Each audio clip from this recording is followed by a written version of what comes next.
And let's get right to breaking news that we're following out of the Spokane Valley, where the SWAT team was on scene of a standoff this morning. All began just after midnight at 12th and Bowdish in the Spokane Valley. That road is blocked off all the way to 16th right now. KXY4's Cherson Ramsing is live on the scene. And Cherson, we understand we were the first to report that the suspect was in custody.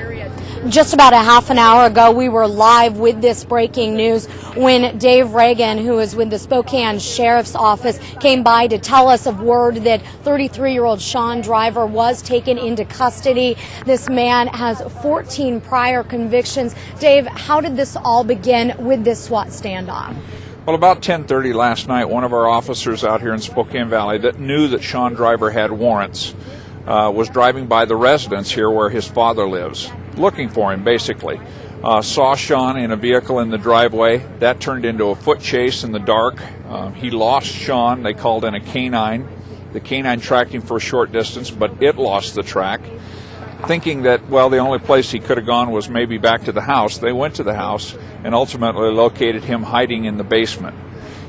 He told our officers that he had barricaded the door. He told our officers that he was armed with a rifle, and that's when the standoff actually began, was shortly after 10:30 last night. One of the big concerns is that Opportunity and University are in this area. Kids, school starting in just a couple of hours. Talk to me about the concern for the safety of kids in this neighborhood. Well, our negotiators had spent several hours trying to talk him out of the residence, but we felt that we were kind of up against a wall because of the proximity of those two elementary schools. We knew that a lot of students walk this street. We knew that it's a school bus route, and we told Mr. Driver, this is the deal. We're approaching school time. We can't allow this to go on much longer. Here's our deadline. If you don't meet it, we're going to introduce chemical agents, and ultimately that's what we did. So you ended up using pepper powder. Did he say anything as he was being taken into custody that you are aware of? I give up. And finally, right now, looking at the scene, it appears as though the SWAT team has left. Talk to me about this road closure and how much longer we expect you folks to be out here this morning. Our Property Crimes Task Force detectives are now going to take over the scene. We've obtained a search warrant, which should be out here shortly, and we're going to have to search that residence to see if, in fact, there is a weapon in there, or if Mr. Driver's secreted any evidence of any criminal wrongdoing in the basement of the house. So we're going to be here another hour or two. I can't tell you exactly how long Bowdish is going to be closed, but to be safe, if you normally use this as your route to and from school or to and from work, I would plan another route this morning.